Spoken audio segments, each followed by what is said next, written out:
Welcome back to another episode of From the Petty Corner. I'm your host, Petty Diana, and today I have Utah's very own Hayden Brown here with me today. He is an MMA fighter, and he's making his bare knuckle debut September 6th at the Maverick Center. Welcome, Hayden. Hey, how's it going? Good, how are you? Oh, not too bad. I'm excited to have you here at the Petty Corner, and I'm excited to see you fight. I will be there to watch it live, but first I have to ask you, do you consider yourself a petty person? No, Everyone don't. always says that, but you got some petty in you, I bet. What's the most petty thing that you think you've done leading up to a fight? I don't know if I've ever done anything petty leading up to a fight, but I've definitely done something petty like immediately after a fight. Like what? Well, there was this guy I fought in my second pro fight, and like we kind of got into it a little bit at the weigh-ins, and so I was pissed off. Like I normally have great sportsmanship, and like after the fight, I'll normally help a guy up, slap him on the ass, and tell him good job, or whatever.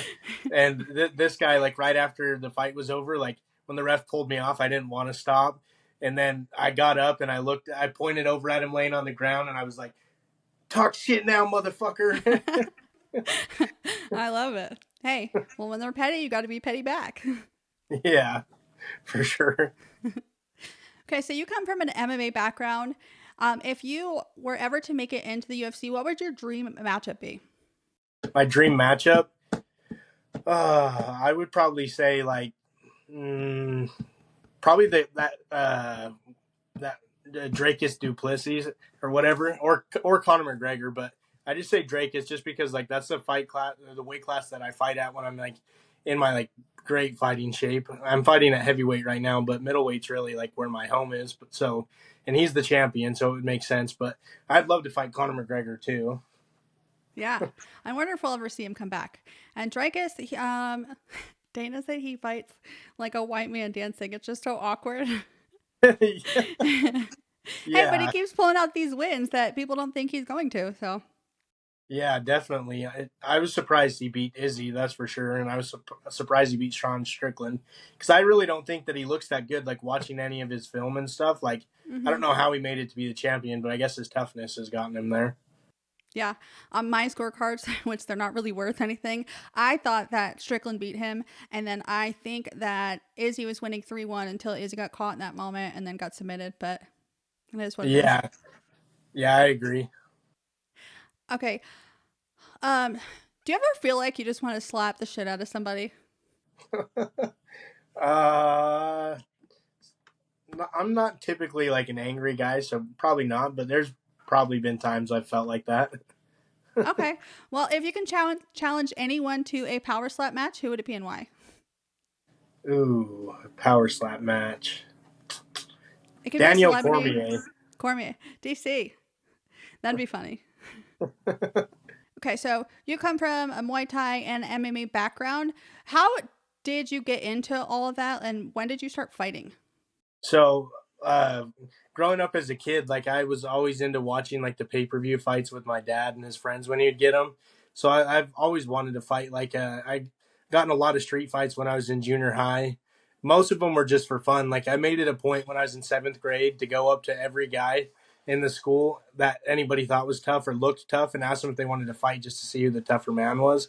So like I guess fighting's kind of been like in my blood. It's been something I've been naturally good at since I was a kid. So like I had my first MMA fight like a couple months after I graduated high school when I was just 18. It was with Steel Fist here in Utah.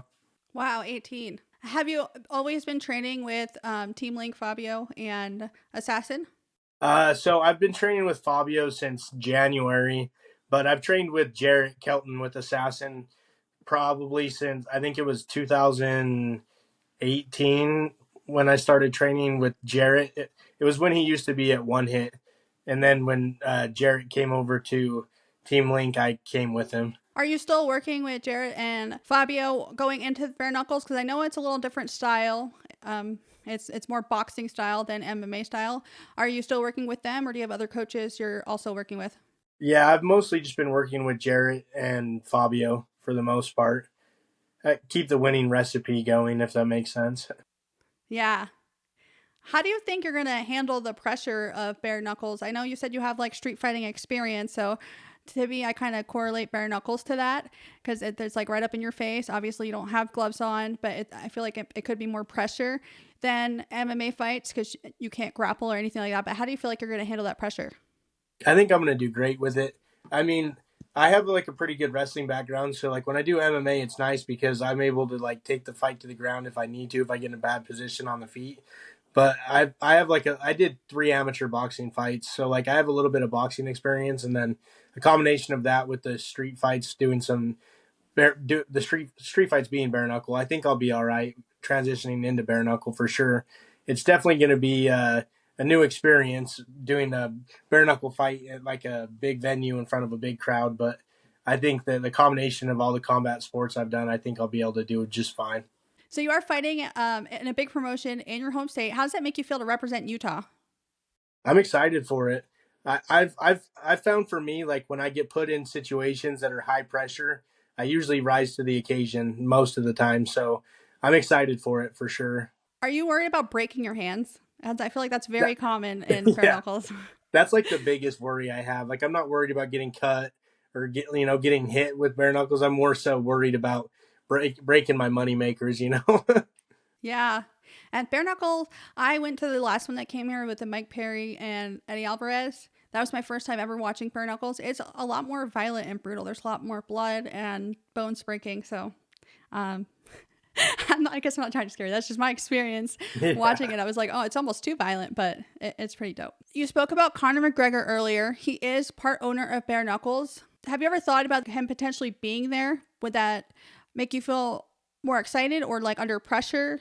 Like, do That you would be think that'll super affect your cool. performance? I think it'd be an honor to fight in front of Conor McGregor. Like I've had a couple of fights, like MMA fights that I had as an amateur that were like in front of like some heroes or like people I looked up to that were in the UFC. So like I'm not really super worried about fighting in front of somebody as high profile as Conor McGregor. I think it would more so give me more motivation to pull out the win. Yeah. And then what made you transition to like from boxing, MMA, Muay Thai, and then to bare knuckles? The money. The I mean, money. my main like the thing I've had my eyes on is MMA. Like that's my main focus for sure. But when I got hit up with the bare knuckle opportunity, with how well they were paying, like it would take me like three MMA fights at the stage I'm at or at the point in my career I'm at in MMA to be able to make the money. So I figured it's worth a shot. Maybe I'll go out there and maybe it'll be my thing, and then maybe I could be making super big money fighting in high profile fights with BKFC. So we'll see what happens. I think ultimately MMA is still going to be my main thing, but I'll dabble in a little bare knuckle here and there for the money. I love it. So you are facing Alex Davis going into this match. It's also his bare knuckle debut. How are you feeling going into this match? I'm excited for it. I know my opponent has, I think he had like 2 or 3 amateur MMA fights, but most of his combat experiences came from boxing.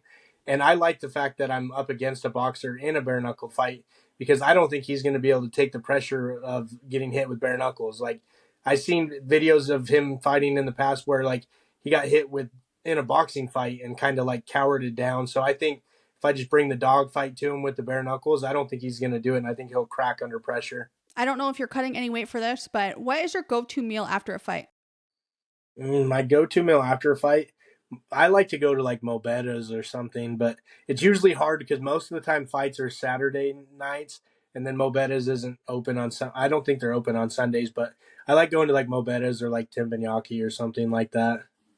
Yeah. Oh, I love teppanyaki. Okay. So what does your son think of you going? Does he understand that what bare knuckles is yet or no? I don't think he fully understands it yet. I mean, I've put on like a bare knuckle fight on the TV and like kind of let him watch it, and like I don't think he really thought of it as much different.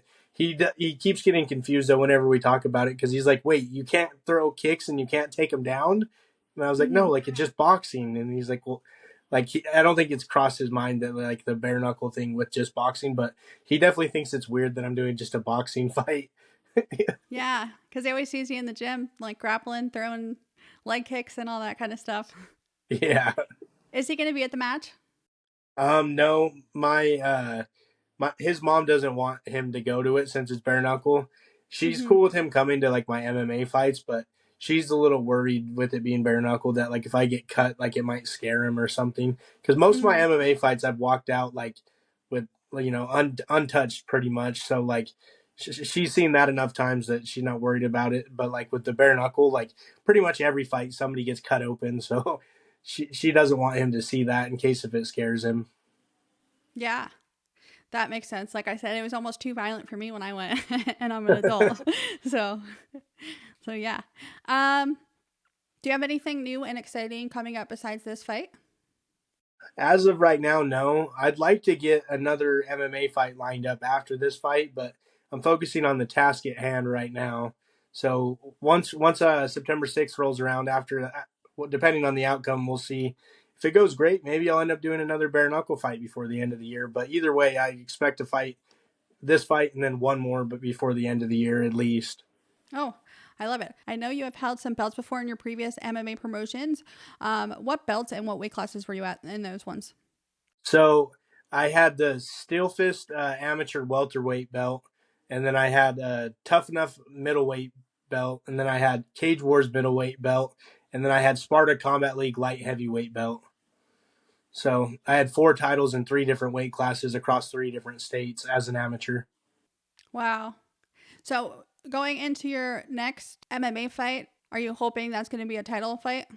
Yeah, that's what I would like. I mean, if I had it my way, my next MMA fight will hopefully be for the Steel Fist professional title, probably light heavyweight, but we'll see. I'd like to get back down to middleweight.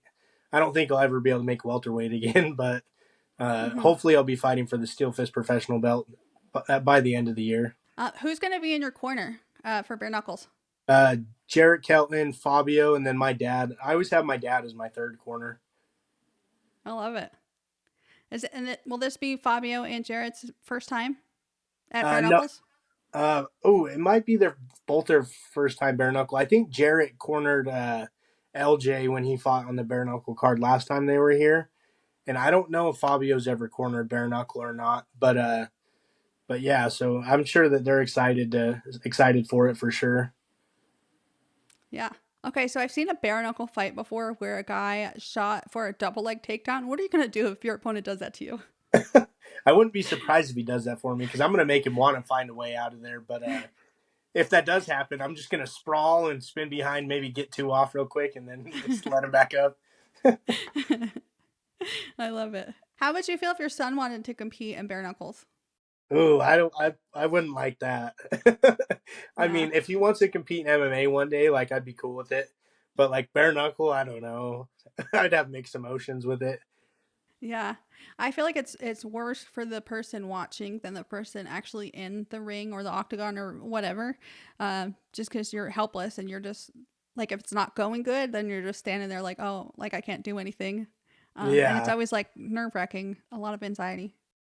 Oh, for sure. I do think that the bare knuckle might not be as like hard on like your brain, like on receiving brain damage because of the gloves. I think that like the you get more damage from getting cuts, but like I think long term brain damage, I don't think that there would be as much in that because you don't have as many repetitive blows to the head. Where like boxing or MMA, like the gloves make it so like you receive more hits to the head. Where with bare knuckle, like oftentimes the fights don't really make it out of the first round as much. Where like MMA, you see a lot of fights go to decision. Same with boxing, or at least to the later rounds. So I don't think you receive as much brain damage. So it might be good in the long run, or better for you, I guess. Okay. So, power slap is a new sport. It's very controversial. I could defend it against boxing and all that other stuff because you're only taking 3 to 5 hits, maybe 7 the most, once every couple months. And it's on the jaw. But do you watch it? And if you do, would you ever consider competing in it? I've watched the power slap before, and like, I I, I don't think it would necessarily be like a goal or like a bucket list thing to do, but like if I got the opportunity and the payday was right, for sure I would do it. I have a hard time turning down fights for money in a power slap competition. Like I would do it for sure if the money was right. Yeah. Okay. So I've been to a live event. It is so much fun. The energy is insane. I've been to like a lot of fighting promotions and everything, and that's definitely on the top of my list of one of the most exciting things to watch live. And I know there's a lot of controversy behind it, but a lot of people aren't really sold on it yet, but I promise if you go to a live event and watch it live, you're going to be sold on it. It's insane. And like I said, you're only going to take like 3 hits unless you flinch. Then you're going to take another one. 2 for flinching. Like the Sphinx says. 2 for flinching, you little bitch. Cool. And then if it's a championship match, it's 5 rounds. So the most you could take is 7. And Okay. it's not like repetitive over and over and over again. But I don't know. I think you should do it. I was trying to get Byron to do it, and he's like, no. He should do it. I think he'd be good with I it. know he'd be so good because he's like the nicest person, and then he just has this switch. Like, you ever watch him roll, or like in the octagon, he just has this switch to him. Like, it turns into killer mode, but he's like, I can't just stand there and not be able to do anything. Yeah. No, it's crazy because if you talk to him like off the mats, he seems like a gentle giant for sure, but like he definitely is super athletic. So I think he could have a future in any combat sports if he were to want to pursue it. I don't know what his dreams are, but it'd be cool to see him compete in anything. I'd like to see him do like an MMA fight for sure, or power slap. That could be his thing. I would do power slap. If you got the connections, line it up. Where can people follow you at? Just on Instagram. My Instagram name's Berserker _Btown. Where did that name come from? Berserker. It was just like a kind of a nickname, just because my family heritage is like Viking. So, like, Berserker's a Viking warrior that would go into battle with nothing but bear skin on his back. So I kind of got given that nickname like after I got into doing MMA. I love it. One last question. UFC 307's coming to town. Salt Lake City. Alex Pereira versus Khalil Rountree. Who you got? Pereira. Yeah, me too. I think it's going to be a great fight. I like Khalil Rountree too, but I think Pereira gets it done within 2 rounds. Yeah. I think the elevation might play effect too, but Alex has fought here before. I think Khalil's going to be tough for him, but I do think Alex is going to pull out the win. Oh, for sure. Are you going to that? Maybe. When is it again? October 5th. October 5th. I'd like to, for sure. I'll have to see if I can squeeze it in. I'm sure the tickets are pretty pricey. Yeah. Yep. Always. Okay. Well, Hayden, thank you so much for being here. I'm so excited to watch you fight bare knuckles in Salt Lake City. And for those of you watching at home, be sure to like, follow, subscribe, all that good stuff. See you next Tuesday, and stay petty, bitches.